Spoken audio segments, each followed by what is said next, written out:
আসসালামু আলাইকুম প্রিয় ফুটবল ফ্যান্স। ফুটবল দেশের আরও একটি ভিডিওতে আপনাকে স্বাগতম।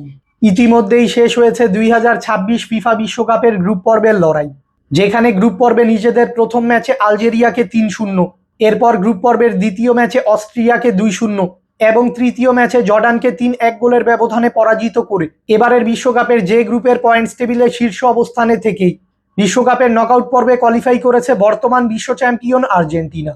আজকের এই ভিডিওতে আলোচনা করব বিশ্বকাপের নকআউট পর্বে আর্জেন্টিনার সম্ভাব্য প্রতিপক্ষ কারা হতে পারে তা নিয়ে।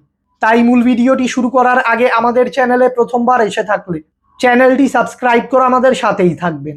2026 ফিফা বিশ্বকাপের নকআউট পর্বে নিজেদের প্রথম ম্যাচে এবার কেপ ভার্দের বিপক্ষে মাঠে নামবে বর্তমান বিশ্ব চ্যাম্পিয়ন আর্জেন্টিনা।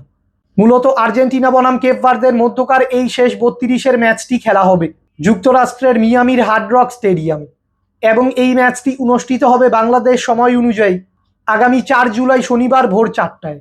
মূলত রাউন্ড অফ 32-এর এই ম্যাচটিতে কেপ ভার্দেকে পরাজিত করলে বিশ্বকাপের শেষ 16তে কোয়ালিফাই করবে মেসির আর্জেন্টিনা, যেখানে রাউন্ড অফ 16-এ আর্জেন্টিনার সম্ভাব্য প্রতিপক্ষ হতে পারে মিশর অথবা অস্ট্রেলিয়া। রাউন্ড অফ 16-এর এই ম্যাচটিতেও জয় পেলে বিশ্বকাপের কোয়ার্টার ফাইনালে কোয়ালিফাই করবে বর্তমান বিশ্ব চ্যাম্পিয়নরা, যেখানে আর্জেন্টিনার সম্ভাব্য প্রতিপক্ষ হতে পারে সুইজারল্যান্ড অথবা কলম্বিয়া। এই কোয়ার্টার ফাইনাল ম্যাচটিতেও আলবেসেলেস্তেরা জয় তুলে নিলে বিশ্বকাপের সেমিফাইনালে কোয়ালিফাই করবে তারা, যেখানে সেমিফাইনালে আর্জেন্টিনার সম্ভাব্য প্রতিপক্ষ হতে পারে ব্রাজিল অথবা ইংল্যান্ড। অর্থাৎ বিশ্বকাপের ফাইনালের আগেই মুখোমুখি হতে পারে লাতিন আমেরিকান দুই জায়ান্ট আর্জেন্টিনা ও ব্রাজিল।